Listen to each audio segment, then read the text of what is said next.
Welcome, everybody. Welcome. I'm James, the Living Sandwich, clearly, and I'm here with my two hosts, the Black Knight and R.H. Snow, about to discuss an in depth Woo! conversation of marketing. How are y'all guys doing today? Very well. Go Um, ahead, Black Knight. Are full of excitement. admiring your new sandwich self.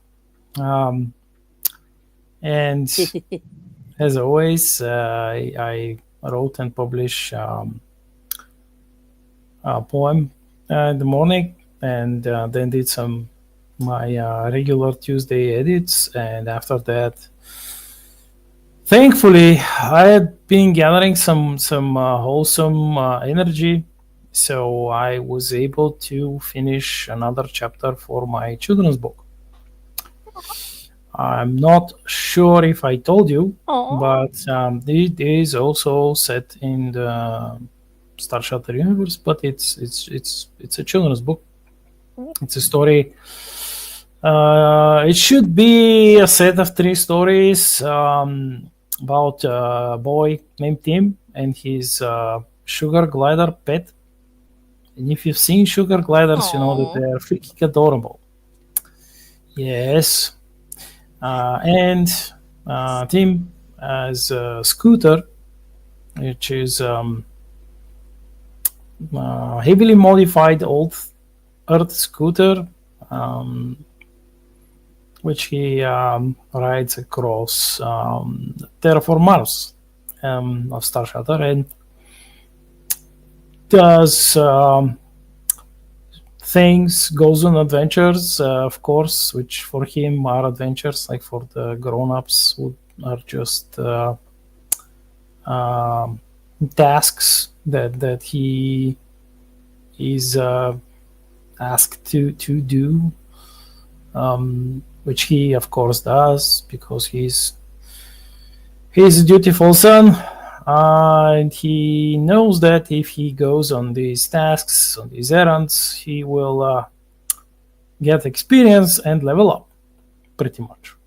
yay. So that's that. Ooh. Excellent, excellent. Working on some short stories is always good. I just finished up a short story myself today, which will be releasing next month. But R.H. Snow, how are you doing? I am fine. My internet is wonky though. Can you hear me okay? Do you see me out Yeah, I Yes. there? can hear you. Yes. Yeah, I love your sandwich. I am so in love with this sandwich. What is Yeah, this? What yeah. magic is this? This is What is Sandwich what they magic. call King Tuber, where it's actually switching between two images of a closed mouth sandwich and an open mouth sandwich. it's just And yeah, freaking adorable. So right. cute. Yeah, I put it on last night for a regular stream and everybody dug it, so I thought I'd try it on here for a bit. I could stare at the screen all day. Sandwich. The Now I want sandwich. to eat a sandwich. I don't know what I'm going to do. It's too cute. I will Right. become a sandwicharian and not even eat one. It's for me. Okay, so with somebody cut a fiber optic cable up from my house, so I don't use fiber optic, but it affects the cell towers and stuff sometimes. So I got to know what's going on. So if I drop out, it's not because I'm dead. Probably it's probably just because somebody cut a cable somewhere. Um, and been working on my book. Of course, I've been working on the illustrations. I've got the last edit in. It goes in this week to my formatting as soon as I can get my illustrations all lined up. And I'm going to be turning in, of course, my cover art because I've got that all there and I've already got the designs and the fonts and everything. So all I have to do is turn that into my consultant, Melanie Callahan. And she is the one for me because it's pretty easy actually nowadays to put out a nice text product with Drafted Digital and other Income Spark and other uh, companies. You can make a beautiful print book. But if you want special fonts or you want flourishes or you want, like me, I want to put in illustrations, then you have to reformat. It can get kind of crazy sometimes. So I like to send it to her because she makes sure that I don't have like giant dead spaces of air. So that's for Caballeros del Camino, which is coming out this month. I swear to you. Yes, it is. By golly. And we're going to have it. So I'm excited about the eighth book in the series and feeling really pretty good about it right now. We've had good reviews. We've had solid sales. Let me say that is the biggest thing about it was just it's not about numbers. It's about is it consistent. And do you have a consistent group of people that are buying not just your first book, but all your rest? So I was really excited about that because people have bought it. I'm starting to see things in the wild where somebody will have done something and I'm like, yay, I'm so excited because they'll post something and I won't even know who that person is. And I'll be like, wow, people actually see the book. And so it's kind of, it makes it, when you get to those discouraging points that's out there, and it really makes a difference for me in my life. I want to tell my readers right now, I love you so much, you little faces out there. I love you, all of you. So yes, I'm not needy at all. I'm very, very, no, I take that back. Any author is needy. They want to hear from their audience and from the readers. And I think that this is what this whole thing today is so important, because it's really about how do we get out there and do that? Because there's so much trauma with, putting our babies, our product out there, writing is, and then you talk about we have to market it. And I'm like, oh no, how do I do this thing? So I'm really glad you brought this up, James. Thank you, Talking Sandwich, for giving me PTSD. Right. Anytime. And, since your book's coming up, when it releases, maybe we can do like a launch stream where we can talk all about it. Oh, that would be so cool. I would love to do that. Yeah, that'll be a good one. Just let us know in the back end. We could set it all up. Oh, that'd be awesome. Thank you. Yeah, but this one I was definitely looking forward to poke your guys' mind about, because you got 8 books, R.H. Snow, and Black Knight. You are constantly releasing stuff. He's like, and man. I'm sure that marketing is a heavy part of all of this. Mm-hmm. So let's start off with you, Black Knight. What's your journey in marketing so far? And also something you brought up is a piece of our marketing conversation was like anti-marketing, the bad marketing, which we recently actually got a car commercial without any cars in it, just a lot of overly dressed people walking around that you just wouldn't know what kind of commercial it is. So I think that's a pretty good example of bad marketing. But do you know how my because I studied like basic marketing in high school, and then some more in uni. It was not a degree that like most people would assume, but it was still it still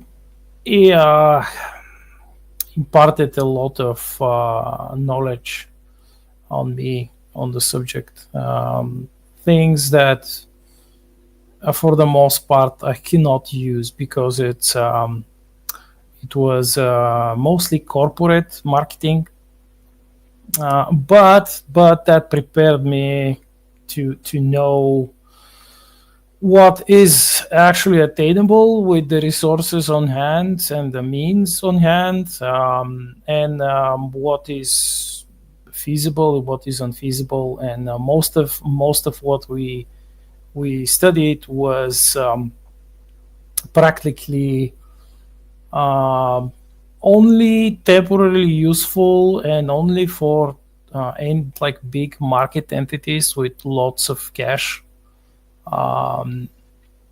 because it's if you look at it from our perspective, the indie perspective, we don't have that much money, and plus we're not corporate entities. In most cases, a lot of these entities, they have if not super established brand names, they have some brand names, which means that their marketing approach differs considerably from ours. And what you mentioned about that Jaguar ad, like it's not a normal commercial. It's what one of my professors calls smug commercial. Means that there are like a bunch of overly delusional people, execs, marketing execs, who just go there, spend a bunch of money, a lot of money, and they pretty like they are basically engaged in some of their own vanity projects, which they are able to pitch in to another bunch of idiots, smug idiots, who are so far detached from the reality of their company, of their company's market, actual consumer, that they are like so far up their own behind of their own bum. They can smell. I don't know. It's but you get my drift. They're not making normal commercials. They're making smug commercials. Like, look, this is my statement. I made this statement, and like the rest of the lower execs, like the people who actually create the product of the company, are like, but how will this sell, let's say, our Jaguars? And the smug person is like, Jaguars? No, we're not selling. it's not about Jaguars. So pretty much they hide between like some veiled concepts. They claim that they're reaching the so-called modern audience, that they are rebranding, changing the brand, modernizing it. In our current day, back in the day, it was like that they are revitalizing the brand. So what they're basically doing is pretty much the same. They are just taking the money and making a useless commercial. But back earlier, much earlier, the law of making like a marketing campaign, the laws of like the rules, are pretty much based on concrete logic and the laws of the free capitalist market, pretty much. Even though in some cases they can benefit from their lobbying in the government, and the government would like give them a boost, like approval, some like acceptance from one of the three-letter agencies in US. Here we have different agencies, but it's pretty much the same. But still, the marketing campaign has to follow simple rules. It has to be aimed at their their target audience, the consumer, which they know is looking to buy their new product, which in most cases is an improvement upon their older product, which this like part of the customer base already knows and uses and likes and enjoys. And they have to convey to that customer base pretty much why is that.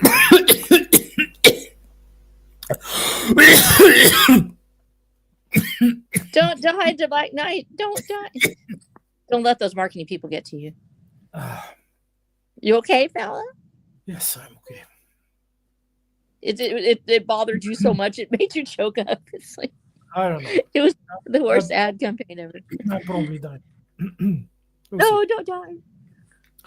But it was all based up on that, and they were successful in most cases. They were successful in conveying to the customer base, to their target customer base, exactly why, how is the product, the new product, an improvement upon the older product, or how it is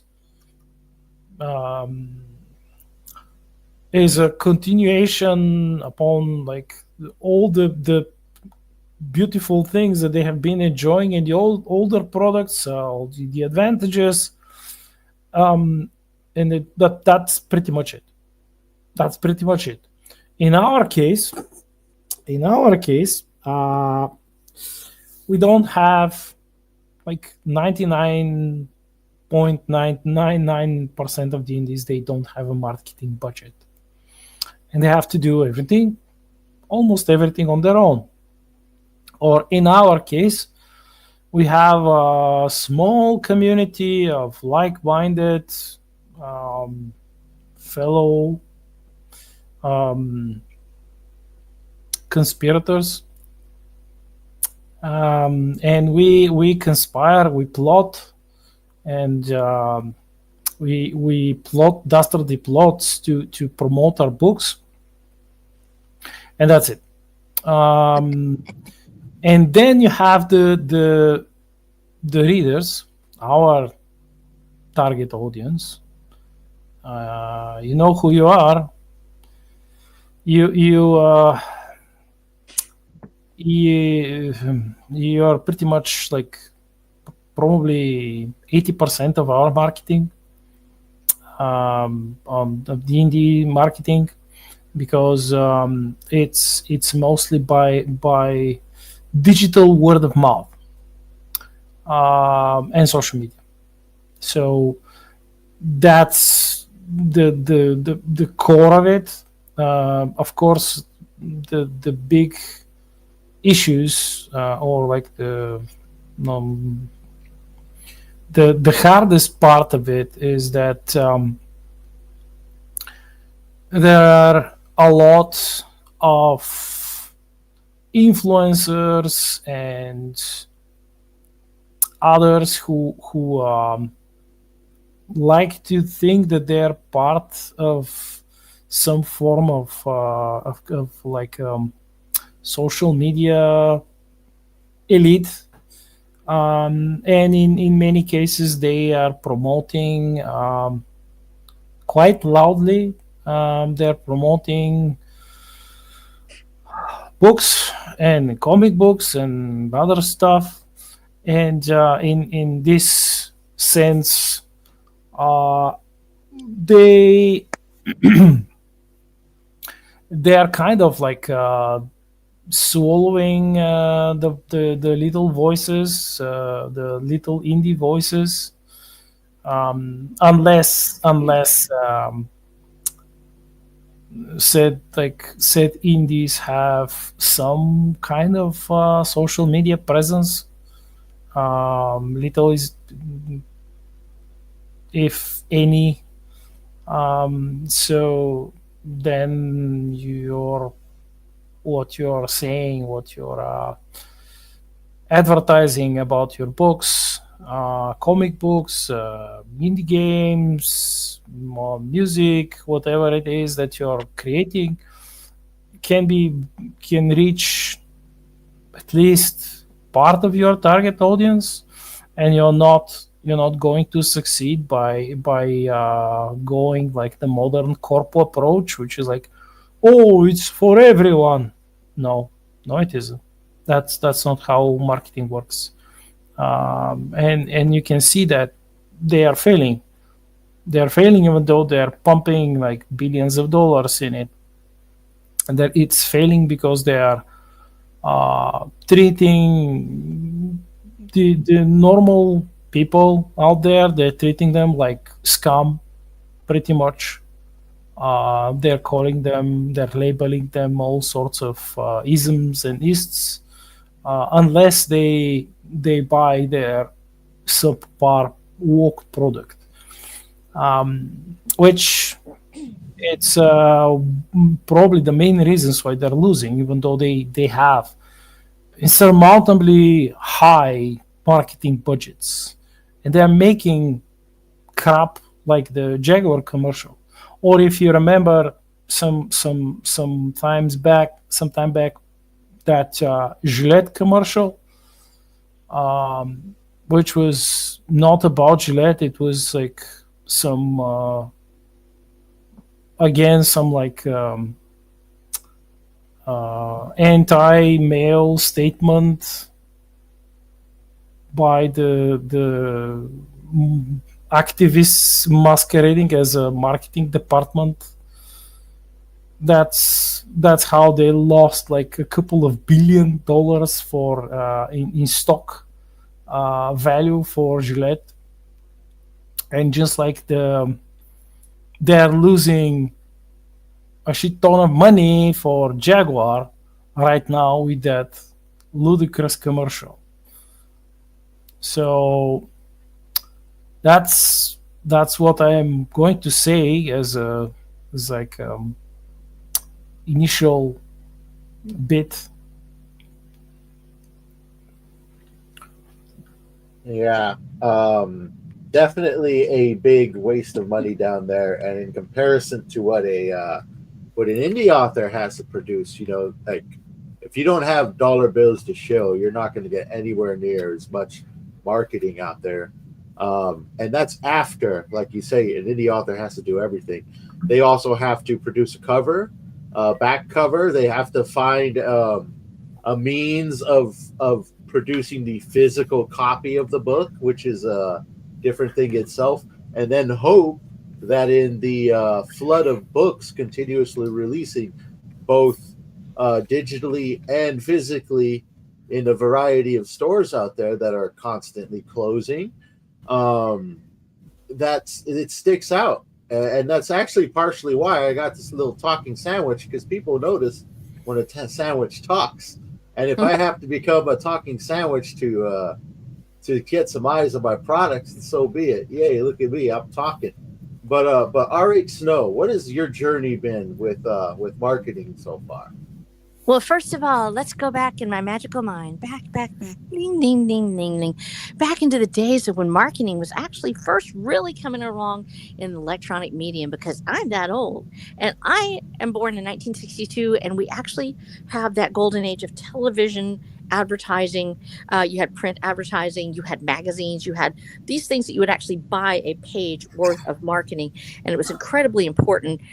Even though there was a variety of materials to read, there were pretty much, you could kind of guarantee that somebody was going to be watching TV at least once an evening, that about 5 o'clock, the people that were really serious were going to be watching the news, and that around 9 o'clock, families might be watching a family show, and around 11 o'clock, you would have people that were staying up, the parents or grandparents would be watching. So you knew kind of when people were going to be doing things. You were able to market your product at a target audience.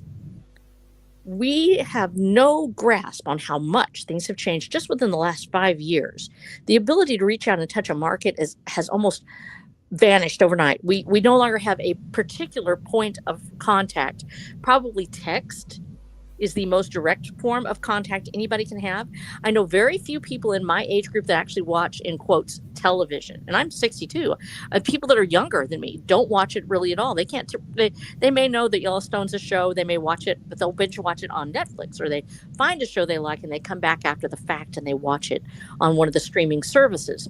But these are all broken up also. We don't have just one streaming service. We have several. We have Roku, we have Hulu, and we have Netflix, and we have a lot of us, like me, just go on YouTube and dig around until I find something. So how do you reach that market? Well, the first thing to remember is this wasn't actually decentralization, even though it looks like it.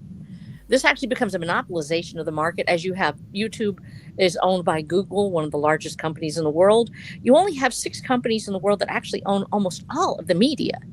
And as a result, you have this conflagration of ideas. There's all these little tiny markets and all these things spread out all around the world, but in reality only 6 groups of people are controlling it, those 6 corporations. And so how do you overcome this giant out there?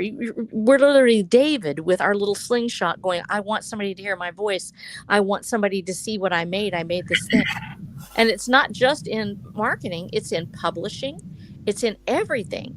When you have a very few people or corporations controlling the vast amount of media, whether it's print media or broadcast media or what is on the internet, and in this case they may not be creating the content, but they're controlling who sees it. When you go on YouTube and the algorithm pushes only certain things to the top, it's because it's talking about something that those corporations want to sell. And so we haven't really wrapped our heads around how this is structured. We're still looking at old models on how to market ourselves and how to do these things. And the when we look at those old models, and that's still what a lot of people are selling. When we talk about what we learned in the university, I took sales, just direct sales, and was loved doing sales, but it no longer applies. We don't even really have bricks and mortar bookshops are disappearing fast, and you only have Amazon pretty much to go to. Or if you don't have Amazon, you might have your own page, but you've got to get people there. We keep thinking that with these 6 corporations, certainly they would want to sell their product.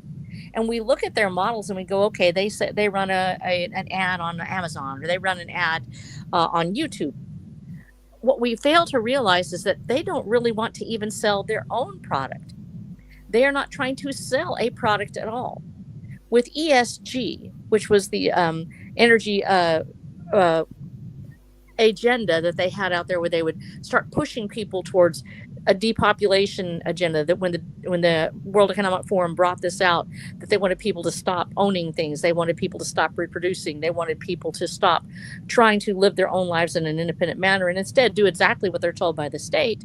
They brought in ESG to come into these corporations, and they said, hey, we've got this great product. We've got Marvel, or we've got DC Comics. We have movies that we like to make. And they said, look, don't worry about that part. Don't even worry about your fans. We're going to give you $500 million, and you, the CEO, will get 10% of this. We just want you to kill this intellectual property. We want you to kill this ideology. Nowhere is this more pointed than in the Jaguar commercial. When you look at it and you say, what is it marketing at all? First of all, Jaguar is a sexy brand. It is very much a almost binary brand. It's very masculine in many respects, but it's always had this sexual undercurrent of this sleek, marvelous machine. And so it relies on a certain binary agenda, even whether it's male or female, no matter what it's pointed at, whether it's hetero or otherwise. It is still very sexual, and sexuality requires some manner of male and female or some sexual dynamic. They totally blew that away. There's no really focus to it. It's just bright colors and people dancing. And they already know that some of these images may be controversial for people who do not believe in a transsexual nature or things like that they're not going to accept this. Your primary market for Jaguar is older heterosexual men who want a sexy product. They don't care about that cohort. They don't care about their fans. They don't care about the people that are driving their cars. They did not care if it drove them away. What they cared about is the fact that they have an agenda now that says that they are going to move completely away from gas-powered machines, that they're not going to produce these cars anymore. The only object is to destroy this property, to destroy this thing. They've already done it. They've taken their gas cars off the market. They're not going to have one anymore. They're going to have an electric car. They're wanting to wipe away their old base, take out everything. They don't care if you buy their product or not. They only want you to know that we're doing this now and you don't matter. And that was an announcement. It wasn't us trying to sell you anything. It was telling you that they no longer need the people who bought their product. They no longer care what those people think. They don't even care about the product, period. Because they're going to be getting money from the people who brought you ESG. And you know where that money comes from? That money comes from taxes. It comes from taking it at gunpoint from people who actually made that money. So they no longer have to have you volunteer to buy their product. They are getting their product paid for anyway, regardless, because that's how state-controlled media and productivity runs. So they don't care about that product or about their fans. They don't care about their buyers. That's why this is so frustrating to people. We think that they actually care. Why would they make this stupid, terrible mistake and run this terrible ad? It's not a mistake. They're letting you know they're not going to give you what you want anymore. And if you want anything at all, you'll have to buy it from them. And even if you don't want to buy it from them, you're still going to be forced to give them your money through your taxes. They have become basically state entities in accepting ESG. And people say, well, the market is going to tank, then their stock's going to go down. Did you know they don't care? Because they're shorting their own stocks. They're actually going in and saying, okay, we know that it's going to go down. They actually go out and they'll short their own stock, make a boatload of money off of this insider information, and then let people get fired, get put away, because they don't care as long as they're getting paid at the top level and they're getting that money from ESG. Now, the same thing applies to publishing. They don't care if readers buy it or not. We see books sitting on shelves. I want you to really look around you and say, okay, What are the books that you see people actually buying? We do have a few really big ones. So those big authors that carry the markets for these publishers, they're almost all of them are already legacy authors. A few are ones that have been fronted and they're put up there, hey, this is a great book, and it may have a few thousand in sales. But by and large, most of those sales are actually through the book buyers themselves, through Barnes and Noble or through Amazon. They'll order in advance. They order these advances, and those are considered to be a sale. So you have it. Oh, they sold 20,000 copies. Go in and look at the actual numbers of what's actually sold from the bookstores or from Amazon. Look at those numbers and ask yourself, are those really high numbers? When you're talking about a Stephen King or somebody, yes, you're seeing those because somebody goes, oh, I want to read something scary. I'll go get Stephen King. But when we're talking about the smaller authors, a lot of their mid-list authors, the ones that are down, that are struggling to get started, or even the ones that have been around for a while, their numbers are in the hundreds or thousands, single thousands, single hundreds. Yeah. This is a big secret that most people don't realize. Those sales that you're seeing out there are actually advances for those huge names, the big ones that get the big contracts. Those are the ones they're marketing, and they're counting those sales to the shops, to the stores. They're not counting the ones to the actual consumer. Look around you. Who is reading? Who is actually reading? We're reading online. What are we finding? We're finding books through word of mouth. What are the books that are actually selling? Look at some of them. Look at Devin Erickson, who actually had a really good campaign. He does know a lot of people. He actually knows some people, and he had some big names that knows him in the tech industry. But he also has a good marketing campaign. He's an indie. We have a lot of people in the indie sphere who are actually making some dents in this monolithic machine. Why? Because they don't care anymore. Here's your in. Here's your actual moment where you can shine. Those big publishers don't care if they have readers. They do not worry about it because they're getting their money elsewhere. But readers still exist. Readers still want books. We hear all the time about people complaining that their favorite author no longer writes, that their favorite author no longer puts out the books, that they don't finish their series, or they just stop writing altogether. People are hungry for entertainment. They're tired of lectures coming from the government through a publisher or through a movie or through a comic. They're tired of those lectures. They're tired of the propaganda. They don't want that anymore, but nothing's being offered on that large level. They are looking. They know you're out here somewhere. They are seeking what you have. How do we get the word out? Especially when Amazon really doesn't want to play with us, and when we know that the big publishers aren't going to let us go in through, Barnes and Noble. Maybe we might have our books there, but they're going to be on a little table, maybe to the side. Maybe somebody will see them, or maybe they won't. How do we reach our readers? How do we reach the reader that hasn't found us yet? That is the biggest trick of all right now, and it's going to be very much dependent on you as an author. I think that's where I kind of want to. I'm going to leave that here for right now because I know I've said a lot and I've been on here talking, and I want to make sure that other people have a chance to speak.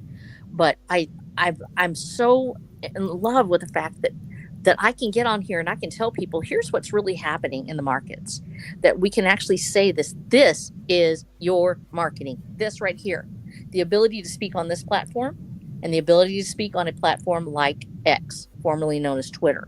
And we'll talk about that in just a minute and how we can get our word out. But we need to stop looking to the old models, to the idea that really there is somebody out there that's just making it and they're doing through a traditional marketing. They're not doing it through traditional marketing. They're doing it because they're subsidized by basically a demi-government entity that is paid through your tax dollars to put out words that a state entity or the World Economic Forum wants them to say. And people are bored with it. How do we break in? We're going to talk about that in just a little bit. Yeah, it's I've always mentioned when what you said about like the money that they're given, like that's almost like subsidy, not almost like it's subsidies, government subsidies basically, which they are receiving through certain corporations like BlackRock, for example, and others. And the problem is that I've already lived through one iteration of this model. Um, do you remember what happened some years ago when the certain empire fell apart, which was called Mhm. the Soviet Union? Mhm. Well, they were pretty much doing the exact same thing. They were pumping money into all of their satellite countries to promote communism and produce products which nobody wanted because they were crap, pretty much, and pumping propaganda masked as entertainment, movies, all books, everything. We had libraries full of um the current day woke crap which no one wanted to read. No one. Uh, we had at a certain point we had so much of it that they were they were printing like millions of copies, and at a certain point, like part of these copies, like freshly printed, they were going straight to recycling because they needed the paper to print more.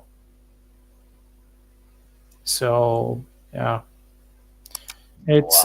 it's a model that it's it's like it's inevitable.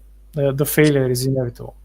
They've just rebranded it a bit, changed a few words. It's like a neo corporate model now, which is just like it's pretty much more of the old, same old crap, same old schlock.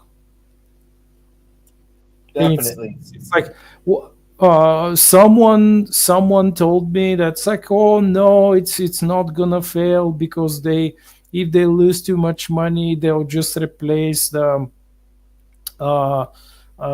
the person at the top that pushing, and if pushing for more of the same with another similar person, and I'm like, yes, I've lived through it. I've seen it happen thousands of times, and it fell apart.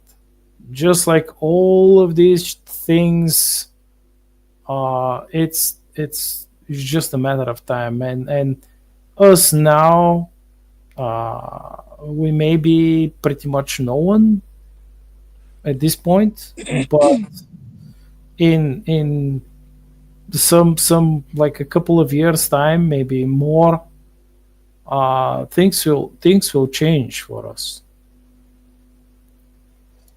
Oh yeah. I mean, I think they're changing right now because, Yes. like Flo said, we have X. The internet as a whole has been a game changer. You can now be a talking sandwich online thanks to the internet, and um, that's opened up networking beyond belief. And networking in itself has probably always been some of the best marketing for beginners to first get in contact with your peers, and then through your peers you can be led to through a variety of audiences, particularly if you have something good to show off. But marketing is probably two-thirds of what can make or break a piece of literature. The other half is a good piece of literature, like, which is a shame to say that you can't just have a good piece of literature these days. You need some something to help market your book, because it is in a sea of books. Many of them, also thanks to the internet, are very amateur, which I'd say a lot of them probably just like myself at times need a couple passes of a good editor's eye to sharpen it up a bit. But it's in the midst of all this, and the average reader will most likely come in contact with about five of those before they get to your book. So you basically have to continuously scream that your product exists. I myself, early on, what I did was because I used to release a single short story every single month. I used it almost as a testing ground for various marketing schemes as well. And one that actually worked pretty good was to create just a bunch of small ads to release as the days go by and increase the release of the ads as I go. And thankfully, I have a graphic design background, which helped bring this sandwich to life, Oh amongst wow. other things. So I was able to create those ads relatively easily. But for those who aren't able to, there's actually a number of super awesome tools you can use. And although this kind of sucks, there's a few of them you can subscribe to for very cheap because subscriptions suck in general these days. But they got like tools like Canva who can help make simple physical advertisements that you can throw out there, and I think it's like $12 a month, and Mm. you can make an unlimited amount of different ads and get real creative with it. Um, and this is what I did, and my best outcomes is when I created a countdown ads, like X amount of days until the release, X amount of days until the release, and then if finally release the product. Um, but these days, what I'm doing is less releasing advertisements and just releasing product because I just have so much to write and get through that I almost don't have time for advertisements. And I don't have, like, my ambition isn't just to become some household name as much as it is to write these stories and just get them out there. And, if it becomes something, it becomes something. If it doesn't, it doesn't. But it's just to get those stories out there and to keep them alive. And I'm also working on other forms of media, such as videos and audio stories to help boost that because we also have a lot of access to crazy technology these days. You can make your own home brewed audio story for less than $100 at home. Um, I myself experimented with that. I've made a few. I professionally worked on some. For the last year, I worked on the exact same audio story. And I can say you can grab yourself some free software to mix the audio in. That's zero money down. You can, if you can do the voice acting yourself, that's good. Voice acting will be difficult, but there are tools out there that can help with such as voice changers that are magnificently powerful. That's maybe 20-ish dollars a month. And then you can get unlimited sound effects to use in your products.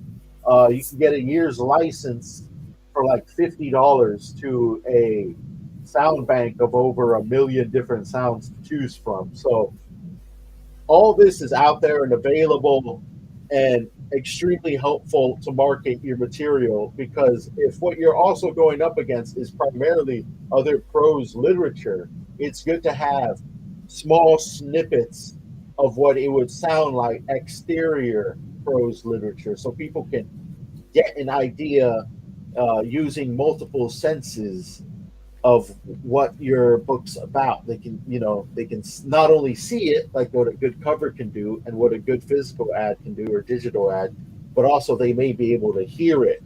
They may be able to hear characters' voices, what the characters' voices would sound like where they're speaking, maybe make a few of the scenes come to life. I've done this and it's actually helped a lot, particularly with my Glimmerleaf video, which frankly, the advertisement for Glimmerleaf did better than the actual Glimmerleaf video once released, which shows you how it can draw eyes. But I didn't do as much of a advertisement push exterior of that video.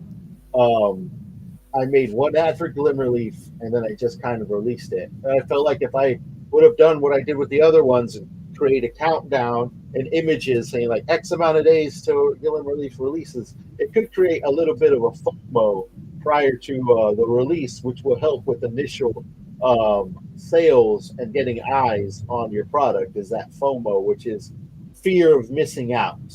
And you can create that artificially through hype and things like that. Like I said, using maybe images X amount of days to Glimmerleaf releases, and even then, in my mind, strategize for future plans of marketing, because if I ever do release a physical copy of anything, everything I'm releasing right now is primarily digital. Mhm. It's going to be I'm going to actually have a marketing push, because a physical copy these days, like you're saying, there's like a little scammy things everywhere on the industry, and one of them is getting a physical copy out there. There's a lot more actual there's a lot more hoops if you want to get a physical copy in particular stores than there should be. And if I'm going to go down that route, I'm going to definitely have a marketing push. And one of them would be to actually release a free digital copy for 3 days and then just delete it off the internet to create a form of FOMO. People are like, oh, what's this? It's only up for 3 days and then you got to pay for it. So that in itself will rush people to your title. And for a first title, it's good to have great sales. And I guess if you're going through a traditional publisher's, great sales would equal a sequel right away. But if you are indie, one thing that's actually more important than sales is great word of mouth. That Yeah. will eventually lead to great sales, but you're going to have to sell yourself as an author and make sure that you got some good bona fides. No, people know that you know what you're doing. So you have to get that as much of your story in as many hands as possible, even if you have to give away a few for free at first. And I say a few because if you're just giving it away for free, nobody's going to want it. Give a few away for free with a countdown of, hey, this book's no longer going to be free. Digital copies no longer be free after this date. That will get you a few extra people to look at your literature. And you got to think about these things like that. You got to create FOMO. You got to make hype somehow, because like I said at the beginning of this mini rant, your piece of literature is going to be in a pool of other literature that is continuously being released. I myself have become a living sandwich to try to get some eyes on this material. Listen to the sandwich, people. It's the holidays. If you're not thinking about marketing and you're just continuously working on your product, don't expect hundreds of thousands of people to be talking about you next year. Barely anyone's going to talk about your product if you don't have a great marketing push or somehow get super duper lucky. Because if you can't get eyes on it, it might as well not exist, which is not something I want to say. But with so many books and pieces of literature being released both digitally and physically, every single month, every single day probably, you have a lot of competition, and it's very easy for your piece of literature that released last month to might as well be released 10 years ago because of the amount of books that it's going to be buried underneath. And that's all I got to say about that. I think you're right about this. When you're in the digital realm, there's such a different feel to it because we're pushing something that we can actually update on the fly. We're not just doing a book. You're doing audio. You're doing visual. You're doing video, and I think we're actually multimedia artists when it comes down to it now. An author usually is going to be doing a number of things with their book. They no longer just write the book. They also create the ads for it. And I love Canva. Canva's the one I use because I'm able to, and I do it on subscription, and they do have AI tools. I prefer to use my own stuff, and I prefer to write all my own copy. I do not like AI writing copy for me because it misses some of the points. It's pulling from a pool that's way out there that might include people that don't really know me or not even know my book. And so I want to write my own copy, and I like to do my own art. So we are multimedia people. When we start making our own ads, when we start putting together these things, we have to have some tools. And I think that Canva is a great tool. It's one of my big ones that I go to over and over again. The other one that I like to use because I'm on YouTube and I do make short little videos. I'm not a content creator like y'all are in the sense that, especially you, James, because you're cranking out these, every day you're getting something new out there. And a lot of people I know will release something on YouTube every day. They stream constantly. And so I'm not really a streamer. I'm not, I already know I'm not the prettiest person in the world to look at. So I know I can't just sell myself talking as a way to do it. But I like to put out content videos where I make my own little images. And so I actually use one that is called KineMaster. And I enjoy it a lot. It's the one that I've grown to love, even especially the old version. I haven't updated my version yet, but KineMaster lets me put in those sound snips, things like that. But it all goes back to content. What are we actually selling? We have to know that even with all of these wonderful tools at our disposal, we have to know what it is we're selling. Well, we are storytellers. We tell stories, whether we're telling the story in our book through our writing, or we're telling a story about our story through an ad, which that's what it is. It's an ad about a story. So we're going to tell a story about it in our ad. If it's a visual story, primarily visual, or if it has a few words on there to catch the eye, then we're telling a story about it. But we have to know what it is we're selling and why we want to sell it. It's not just enough to go, hey, I want you to read this. Why? Because I love it. You have to say why. Why? I love it. I just want to share myself with you. I just want to have somebody see this for me. I just want to share this joy, or I have a message to tell.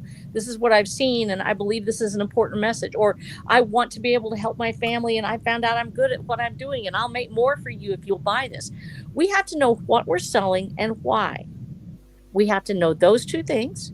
And then we have to know where we're going to do it. It's not enough to make these ads. We have to know where we're going to run them. And this is where it gets tricky, because when I found out in the past on Facebook, for instance, if I post certain words, or it sees the algorithm selling them that I have posted words on Instagram that they don't like, or I posted an image. Let's say that I had an image and in it had the words America again. They're going to think that I put Make America Again, and they're going to throttle that ad. But it isn't just Instagram that does it. It's also Facebook then. Because Facebook joins in and says, we see this and we believe that we don't want this person speaking about these things. And they will put a throttle on it and they won't let the algorithm pick it up. And then let's say that it reverberates over from Insta to YouTube. There are cross-marketing threads all the way through this, as Google has its fingers in all of these things. And as a result, if I have a search question on Google and it has it in my account and it sees that I'm that kind of person, that I'm looking up things that it considers to be subversive or that it doesn't want other people to do, it may silence my voice simply on the fact that I had search questions in my engine. So can I put an ad on Google? If I'm me, probably not. I'm not one of its preferred customers. I'm not spending a lot of money on their ads. I'm just a little small voice. And if they see some of the things I've posted about the Second Amendment, because I'm very big on the Second Amendment, I'm a firm believer in the right to keep and bear arms, and that we are allowed to do this, and that if a tyrant decides to overtake us, that we have the right to overthrow them.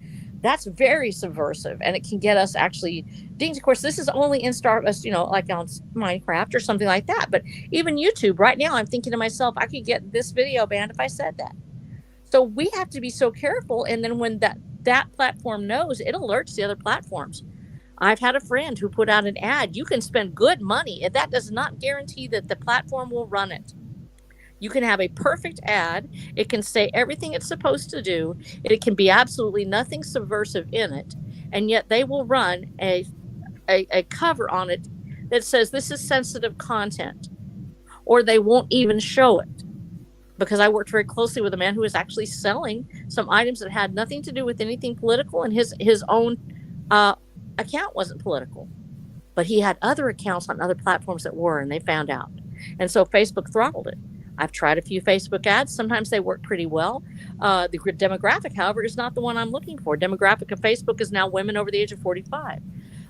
Watcher of the Damned, although it is highly enjoyed by women over 45, they didn't think of that as being that demographic. So when I say, ooh, Watcher of the Damned is here, but it has guns and pew-pews and cowboys fighting fist fights, they don't think that's a women's market. So they won't show it to women in my timeline.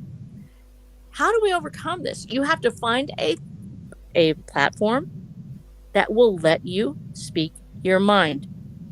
Now, you won't hear me say this very often, because I'm not usually one to go out and point at a particular product when I'm talking about, because I believe everybody has a right to go and look at what they're going to do, and you have to tailor things. The vast majority of my readers have come from either word of mouth or from X, formerly known as Twitter. Now, word of mouth has happened through Discord, believe it or not, because we've had Discords where we've talked to each other, and other Iron Age authors have come in and they would review my books, and they're very brutal about it. They'll tell me when they don't like it. I got one review where the guy was just, I just don't like it. It's not what I normally read. And he was very open about it. I'm still friends with him. In fact, it's James Craig. He's a very much a very hard science fiction guy. But he was honest. He was honest about it. So these aren't just trade-offs where, oh, we're going to review you and it's going to be great. These are honest reviews that we get from interacting with each other on smaller platforms like Discord. That's Iron Age is what we were working through. And you just that tag, and you'll find those authors that can help you, where they are very much in the community, where they go, hey, we'll critique your book. If we don't like it, we'll tell you. And if we do like it, we'll help you get more exposure. That's where I started. After I got those people, and they gave me some great reviews, and it was wonderful. Then I found who my audience was through my other fellow authors in the Iron Age reading it and saying, hey, this is kind of where it fits in. These are the people that like it. And also I found them through going to a con. I went to BaseCon, very specific. It's based, meaning it's actually probably what most people would consider to be center to the right, and that we're, pro Second Amendment, pro-life.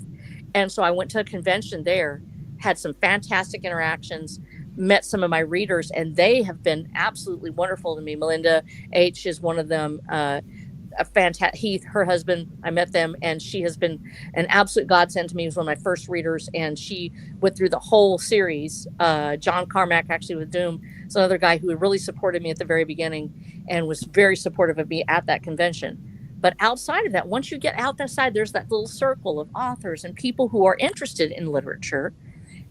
I found them through that tag, Iron Age. And then after I got help from that, though, now you're in your own little world, but how do you break free of that? I found it by going on X. Now, I did not go back on Twitter until Elon Musk took over, and I wanted to find out how it would work, because I already knew that I probably would be censored if I was on Twitter as it existed in 2018. And 2020, I would not have made it. In fact, I was banned a couple of times under different accounts because I had a very specific mindset and they didn't like it. And so they would censor me regularly. I was already on a couple of lists, I still am, of authors that are dangerous thinkers, people that are authors that are dangerous. But so I said, I'll look at what Twitter has done. The vast majority of my readers right now are coming from Twitter. My referrals come from Twitter. Most of my Amazon readers are coming from what is now known as X. And the reason why, because I can market myself. Not only can I put my Canva ads in my account, which I do for free, I just put it in my account, and I had to build up my group gradually. I have over 6,000 followers now, which is fantastic. It's a big deal for me because I never thought I would get there. But I also am very open about who I am. I talk frequently about guns. I talk about pro-life choices. I'm very anti-slavery, anti-human trafficking. And when I talk about those things, the people that are looking at me talk, they aren't really looking for a book at that time, but they're listening to what I'm saying. They like on what I say, and then they go check my profile and they see I've also written a book about revolutions and tyrants and people owning guns. And when they see that it's a science fiction, entertainment, but it's still something that's not going to insult them, they're so hungry for entertainment that they buy my book. And so there is that connection. It's the direct connection of author to the audience. And most of them will just be interaction about what I spoke about. It'll be about the guns, or it'll be about babies, or it'll be about something else, or praying together. But probably 10% of those people go and they actually look at my books. And not only that, they tell me, hey, I think it's interesting, or I like it. And a percentage of those people, probably I would say around 5% of those people to 10%, will buy the book. It's been remarkable, changing my perspective of how do I actually advertise. It becomes about me speaking my mind and putting myself out there. And then people who like what I have to say or like how I think are looking at the books and buying it based on that. And it's a totally different marketing strategy than I ever thought I would ever see. True, I had a similar experience, but earlier on Minds, which was my first social media platform. And I mean, it was significantly smaller when it started. It's gone through a couple of changes. Right now, it's not what it used to be at its height, but yeah, this is pretty much a similar tale, and I still am in contact with most of my first readers. They're still reading my books. They are still following my new stories that I publish now on Substack. Back then, I published them in blog form on Minds, because Minds had this like fresh new outlook, and you could do pretty much everything on Minds, and you weren't censored, you weren't throttled in any way.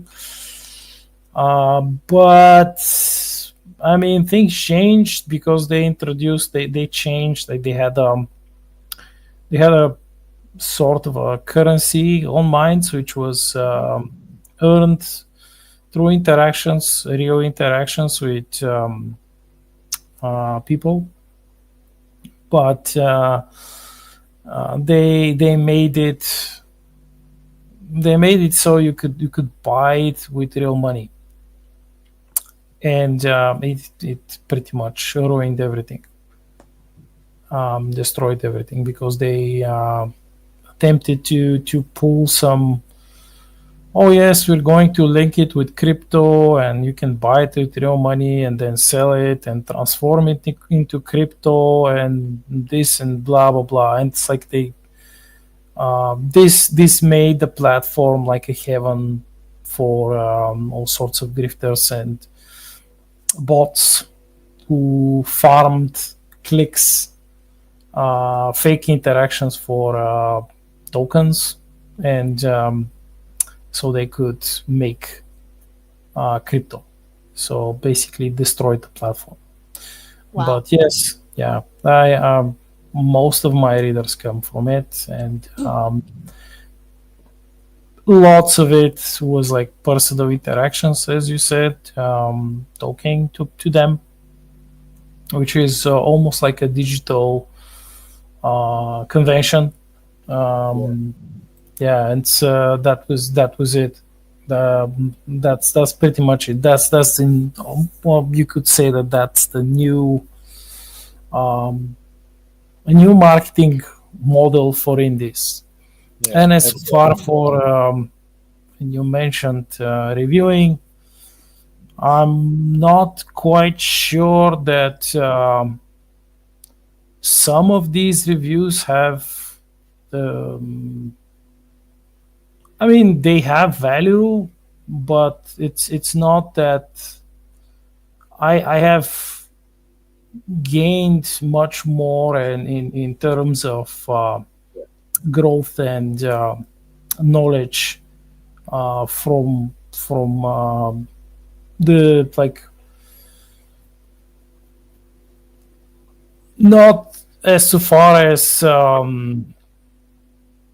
brutally honest reviews, because this is like when I hear, oh, I'm going to be brutally honest, I just walk away. Yeah, you realize if you don't like it usually. It's like my experience with people who use this like this type of wording is that then they're not looking to help you. They're just trying to either gift you, con you into something, or they're just aiming to put you down, like to destroy your self-esteem or something. It's like food critics, where you see the food critic and he hates everything. That sort of thing. Pretty much. I agree with you. Much. I agree with you there. That if they, I've had I've had wonderful negative reviews, which I learned a lot from them, but these are rare. These are exceedingly rare. In most cases, it's like, yeah, I'm going to. I even had these like messages that I saved. I had made screenshots on, but these were on my older computer Uh-huh. of certain reviewers, quote unquote, and, who were themselves other authors, and they were like, "Yes, we fucking hate your books. We will write you terrible reviews unless you hire me to like give me money to edit your book or do Yeah, formatting it's for." basically that's review bombing, and they try to build. No, that's the age old grift in the publishing industry, which Yeah. is I've known it in a different like non-digital version from the old communist days, because I've been in contact with different artists. For example, a painter who was like, yes, if you are part of the guild, because they had to be part of these artist guilds, which they are ruled by, they're mandated by the state. And then you have the critics, who are most of them like they're also part of the whole machine, the whole censorship machine. And they would go there, and he would show them the paintings, and they're like, no. It's like, no, you have to, like, if you want to display your paintings at the like the special hall, the regulated hall, you will have to do something for me, like pay me or like give me something. Otherwise, I will write you a scathing critic. I'll be brutally honest, and you're fucked. Like you have no future. And that's really scary as an author, because you're looking for somebody to help you. And this is one of the reasons that Iron Age has meant such a difference to me, as it's a specific task where we have indie authors. And I have lots of great indie author friends out there, not necessarily Iron Age. But when I went with Iron Age, for instance, one of the marketing people is actually Nikki Piccone. He goes under the label of Nikki Pinecone. And you can find him on X once again under Nikki Pinecone. Is what he puts on there. And he is actually helps people with their marketing. And he did it for free. Yeah, I didn't pay this man anything. He got together and he said, "Hey, let's do this. Let's try these things. You're brand new. Nobody really knows who you are. And I'm not. He talked to me and sort of helped me hone it down to what I thought I could do." But he did this because we're so helping each other. We're supporting each other. And he told me what he thought was working that I was doing, what it wasn't that wasn't really helping me out. And it was that connection, which I haven't seen in very many other communities. And some writing communities are fantastic. They're really wonderful. There's others where it's like you said, that those people are there to tell you that if you don't hire them or you don't do what they want you to do, that you're out. Yeah. And it's very difficult. And so I know that eventually that may happen with Iron Age. Right now, as of right now, that is like people are saying, this is an age, it's a movement now. It's actually gotten bigger than just the people involved. As a result, it's a time where we're looking at what readers really want and the stories we love. We're giving it to them in defiance of the publisher state. And so we're putting out these stories, and that is going to be defined. It's going to be defined as what happened at this time in this period. But right now, some of the people that are in this community are very willing to help new authors. Breaking free then from just our little closed community of new authors and breaking into that mainstream is reliant on us going out and finding our market and knowing a little bit about ourselves. And like I said, these tools, you have to have a platform to use them on. Right now, for me, X has been that platform. It's worked out very well. But something that Nikki said to me, which is really important, is about I guess adjusting ourselves. These platforms don't last very long. If we get 10 years out of a platform, that's a big deal. So there's something constantly coming up. And even as you talked about, there's communities where they just sort of savage you, or they take over, and everything looks bad. You have to be able to move with the flow. And as you see that there's this one platform maybe just isn't working anymore, it got censored out of existence in the case of Minds, or grifted out of existence, you flow to another platform, one where you know that there are people there, that you can speak freely, that you can talk about what you like. You find the people who like you and like what you're talking about, and you start to let them know that, hey, I have a book, I have this thing.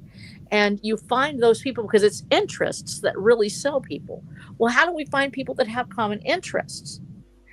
It's like trying to find somebody to fall in love with. If all you do is look for people who are looking to fall in love, you might never meet somebody who actually meets your needs. But if you go and you say, okay, I'm going to take some first aid classes because I want to be a productive human being, and you meet somebody there who is interested in the same things you are, then you find something to love and something to share. We need to look at ourselves as authors that way, that we are offering ourselves and our skill set and our interests, and readers are looking for authors that have those same sort of ideals, that want to share those stories and those adventures. And you have to have a place to find them. Right now online, like I said, Twitter or X is actually working out the best for me. Discord is another place where a lot of people are able to open up their own Discords and have some conversations about their books and be able to share things. And those little communities really help. But the next big thing is going to come along. There will be something somewhere. Now, X may be it. There's actually talk that they may be looking at a potential book market. That people have asked about this. Why not go ahead and have our own book market on there, where we could actually put our books up and people could find it, and we wouldn't have to worry about our links not showing up, which is a problem on X. You can't put a link on your main post, or it'll get deep sixed. But I think that we have to be willing to be flexible, to show people who we are, to find a platform, use it. When it starts to fail, go to another platform immediately. Go ahead and start putting it up, and you keep your old ones up. No matter what, I'm always going to have YouTube. But if YouTube decides that they don't like my content, I'm going to be moving to Rumble. I've already got some stuff on Rumble, and there will be other platforms. Perhaps there will be other media. I have a Substack, which that has been fantastic. Both of you guys have just really nailed this market. Especially Substack. Yes, Substack has been a wonderful. It is mainly a writer's forum. Now it's kind of starting to change a little bit, and we're going to see how it works. But right now, I'm able to go up and I put all my little odds and ends thoughts, my more of my essays and my just current events. If something happens, I'll post about that. I post a little bit about that. I do it through the Authors Alliance Network, and I have some others that I'm working with. And there's a chance for me to be a writer, just a writer on Substack. People are there to read. So they actually come to Substack looking to read. And right now, because I'm working on a series, I don't write as much of the short stories, which you guys have just nailed. James, your ability to create this multimedia presentation on Substack has been phenomenal. And Black Knight, your outreach to your readers through your poetry ties into your stories, which ties into your books. And for me, I think that we mentioned something, and you've talked about that books getting buried. If they're released last month, if they're not kept up, they have a tendency to get buried and they're forgotten. They might as well be 10 years ago. Writing a series has been the best thing that I ever did when it came to writing. I was worried about, putting out just a series. Would anybody want it? It turns out that those books sell each other. My first book has led to, and all of my reviews are on my first book. But it's like I have a series, but people will leave a review on the first book and then they kind of don't on the other ones. They just sort of, this is the series, and they put it on the first book. So that's where they all piled up. But my books are finally translating into sales for my second, my third, my fourth, fifth book. I do have what I call my whales. They're called whales in the industry, that they come and they buy my series, just buy the whole thing, and have read it and left great reviews on all of it. Those people, like I said, there's at least probably now there's about 50 to 60 people who have read the entire series from start to finish and left reviews. But most people, they take their time working through a series. They may take a couple of 3 years if you have a big series with big books. And so you have people now that are finally translating over so that the series itself is going to stay fresh. And if I finally do my audiobook, which is one of the reasons I'm building my own house so I can have a soundproof room that I can, do my work in, that will open up a whole new area, because audiobooks sell better than physical books now. And so I have this potential to expand this. I just have to get that content down. And now we have that other part. How do you balance being a creator who wants to write with having to market? Because you basically become a marketing creator. You become a content creator for your marketing. And I'm finding myself sort of pulled in two different directions with, I want to write, I want to do this, book. I'm trying to draw the pictures, but I've got to go market. I've got to go get online. I've got to go see these things. And that's a huge challenge for me over and over again. I'm finding myself, probably my biggest challenge is, how do I remain the author and don't get so caught up in marketing that that's all I do? And I'll leave it to you guys, because I'm having trouble. That's probably my biggest challenge is how do I balance the two things and not get absorbed just completely by one? Before we continue, because we have 15 minutes left, we are nearing the end. We had this question a little while ago that I thought would be fun to address. Do you do book signings or Comic Cons? I personally don't, because I just released digital as of now. But how about you guys? Black Knight, you want to go first? Because you're like the big author. The big author. You're the big author, man. That big. I don't know.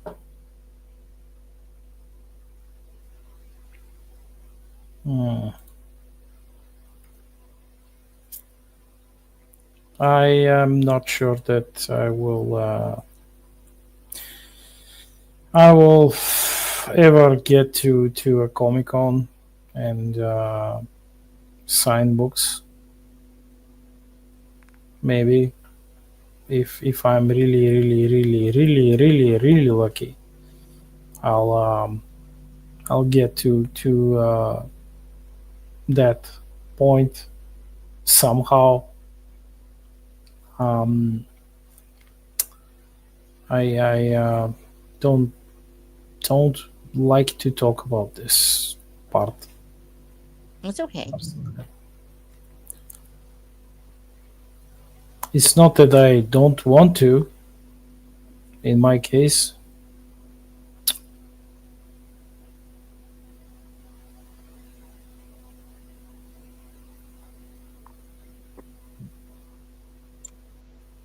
And so you probably just they don't have too much Comic Cons down there then.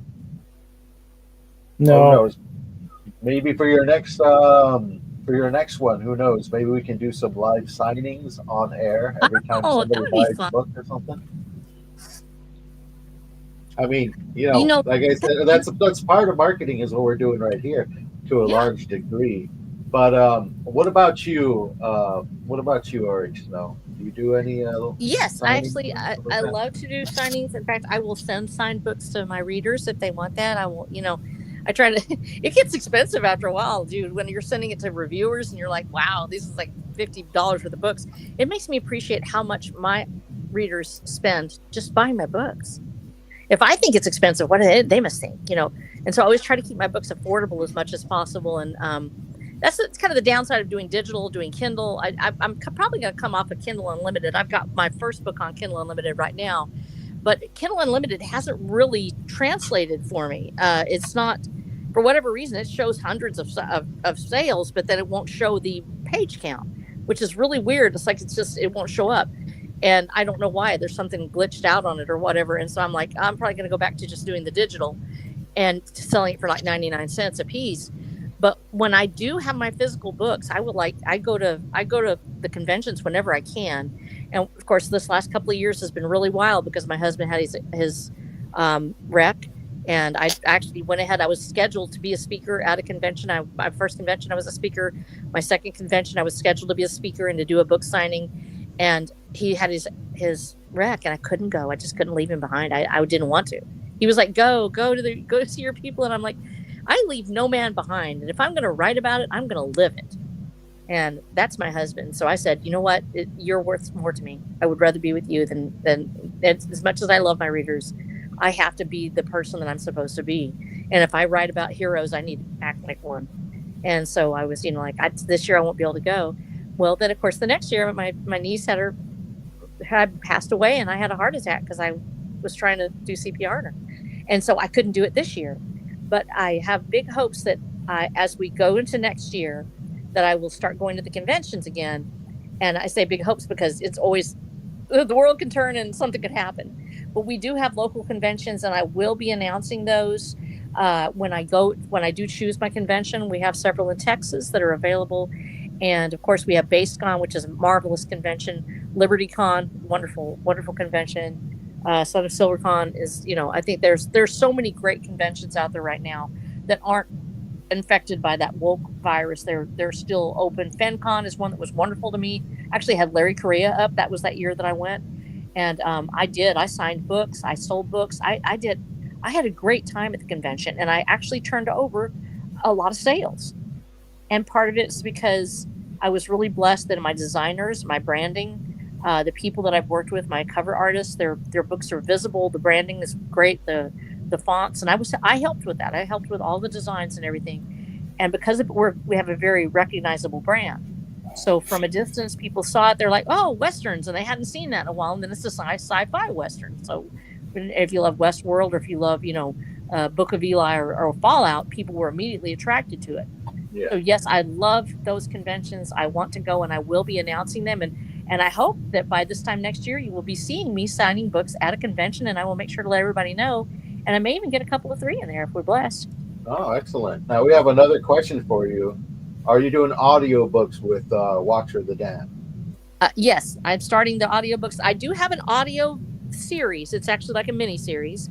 It's on my homepage at watcherthedam.com. If you go to it, says listen to the podcast, and there's I think 9 episodes that we have, and it's actually the first half of the first book, up to a point where he actually meets Rose, and we have the shootout. And so we have that far, and then I've got to get my studio set up, because at that time, that's when everything changed for me, and I had wonderful people come into my life that I'll never regret that my niece came to live with me. And so I gave that part of my house and my life to her, and she gave me back her heart, and I'll never forget. And so knowing that, it was sort of put that on the back burner for me, because I wasn't able to get my equipment. I had a sound closet that I'd made, and I wasn't able to use it because I wanted her to be able to live with me, and I let her go back there. And so I'm building my new house, and it's one of the primary reasons for this is so I can have a sound system all of my own. And I hope we will have that out as soon as I get set up over there, that I will start releasing the actual audiobooks, and they will be available on Amazon or on whichever platform actually is the best one. But I probably will definitely have it on Amazon if I can get that to pass the regulatory, all the little clicks and noises and everything have to be wiped out. But I'm working on it right now, and I plan on having it available to you by next year. Nice.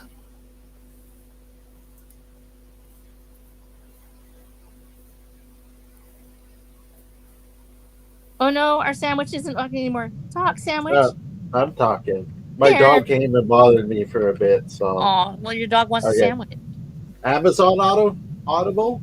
Amazon or Audible? It'll actually probably be on Audible. Actually, the podcast shows up on Audible if you know where to look. But the easiest place to find it is at my website at watcherthedam.com. Awesome. And if we're speaking about those, my first short story that actually makes some acclaim, Glimmerleaf, on this very channel that you're watching right now, you can actually find the full-length audio version with like sound effects and all that for you to listen to and enjoy. Got some help from some friends to come out decently, and it's up there for your free consumption on this channel whenever you guys want to listen to it, because it's like I said earlier, reading's great, but people really like audiobooks, and they sell pretty decently. People love their audiobooks. Oh yeah, absolutely. It's a brand new medium, and people are using when they're on the road. They use it when they're driving. When you're busy and you have your kids are there and you're cooking dinner, you put in your audiobook. It's a game changer. I found that the biggest surprises for me was the fact how well physical books sell. That was a shock to me. The majority of my sales are physical books. And then the other part was that Audible, people are waiting for the Audible to come out. They're actually like, I want to read I want to, buy your series. Is it on Audible? And so that's my biggest, concern is me getting in there and actually cutting it. And I think that it's going to open up a whole new world for the series Watcher of the Dam, because it's going to get a much larger audience than I already have. Awesome. And with that said, we got about 6 minutes. but we're all done. If you guys like to give your final opinions and where people can find you, because I'm sure there's plenty of people who'd like to poke your minds about one of the many topics we cover on here. So, Black Knight, for your final opinions, where can people find you? Well, I think with the current state of social media and self-publishing, things are changing. We will face some problem from certain entities who some of them aim to flood the market with um, poorly made um, AI generated Yeah. books. But that's not gonna that's not gonna affect us that much. More like that will affect up and coming authors who have not published anything. Yeah. It will make it extremely, like, for a short time. It's not going to be forever. It's just going to be for a short time, and it will fail too. Uh, it's going to fail, crash and burn. But my personal advice is use the best social media platform for you, the one that you can interact with as many of your target audience as humanly possible. Of course, you don't have to become just a marketing person. It's a balancing act, and you have to never forget that it's it's the craft. It's the growth of you yourself as an author or musician, artist, um, game dev, that you must focus most of your energy and time into,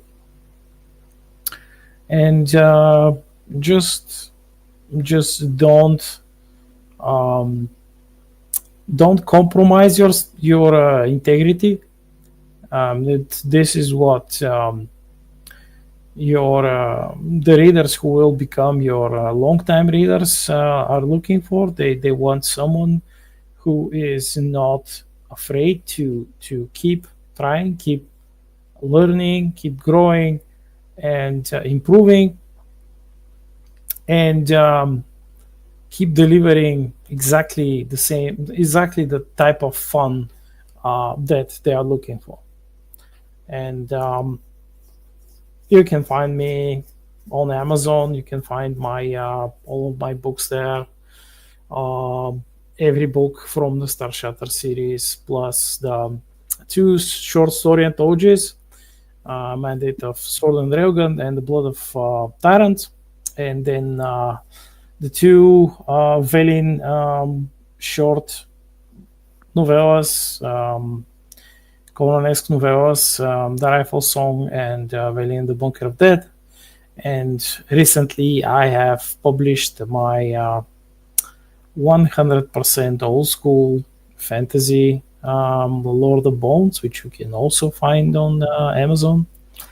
And for those who like my serialized short stories and my poems, you can read them on my Substack, which is the Black Knight Substack.com. Excellent. That's me. Awesome, awesome indeed. Miss Snow, final Yeah. opinions and where people can find you. First of all, reach out to the authors who want to help you the most. Publish the big publishing industry, that corporate oligarchy that runs the world, or would like to, is not here to help you succeed. Find people who love you that want to help you. One of the most important ones I could think of, like I said, actually is the Iron Age hashtag. Use its hashtag Iron Age. And it's for the literary movement, the literary age that we are in, where we are indie authors creating. And one of the people I'd like to mention actually here is Daniel P. Riley. He actually will come in and he will tell you, hey, here's what you need to do. Here's where you got to go to get started. That's Daniel P. Riley, or Mr. D.P. Riley on X, on Twitter. And he helped me enormously. And of course, my editor, Stephen Black, was fantastic, very professional, straight up. He's actually just an indie editor as well. And actually coming out of the publishing industry has been fantastic to me. And of course, everybody in the Iron Age movement has been enormous. So please look up those resources. They are going to help you. They're wonderful people to me. I can't tell you enough. Another thing is to uplift your book reviewers out there, your content reviewers. I call them curators. They're curators of this. This is how we overcome this release of just flooding the market with garbage or with AI produced stuff that doesn't actually have a human touch. Is you have your curators. They are the reviewers that love your books or love someone else's books, even if they didn't love yours. Go and support them. Give them a like. We have so many out there. John A. Douglas, Beard of Darkness, so many. I'm just on the top of my head. I'm rushing. If I didn't mention you, Britton Summister. We have the Samoki dude. We have so many people that want to do reviews, that love reviewing. They will get that book and they will give you an honest review about it. But they are very, very necessary in this day and age of getting out the books that actually mean something, of cutting through the clutter. Look for them, support them, like them, and when the chance comes, if you offer them your book and they take it, you may find yourself being supported in a way you never would have imagined. So please go and look for them, and you'll see me, of course, at Watcher Damned on Twitter, otherwise known as X. You can also find me at watcherthedamned.com, where all my books are there, including my upcoming 8th book in the series, Caballeros del Camino, for the series of my sci-fi western romance, Watcher of the Damned. 4 times nominated for Prometheus Award Novel of the Year. And we love you guys so much. You are fantastic. If it was not for you, the most important part of this whole thing is my readers. We love you guys. You're the reason we're here. And if it wasn't for you, what would an author do? Thank you.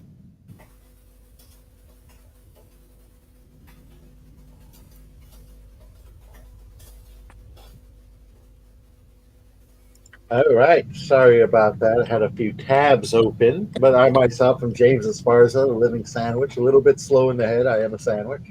But you can find me right here on this channel. Leave yourself a subscription. And if you're watching this on the replay, leave a comment down below. Let us know what you'd like us to discuss. If you have any questions, we'll see if we can get to them. You can find me here. You can find me on Substack at World Without End Lore. That's Substack.com, where I've been releasing stories. I recently released for my premium subscribers and will be released on the 1st a in-world radio broadcast with a handful of songs and a fun DJ whom I got the voice of our own Big Kahuna to voice. Oh my God.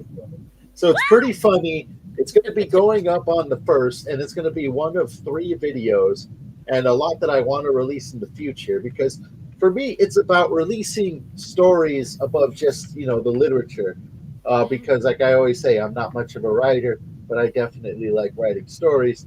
So please join us for that in the coming days. And with that said, thank you all for tuning in. I'm sure you're very hungry. Go get yourself something to eat. And when you're biting into your next sandwich, you think of me. All right, everybody. Have yourself a wonderful rest of your day. Bye-bye now. We're out of here.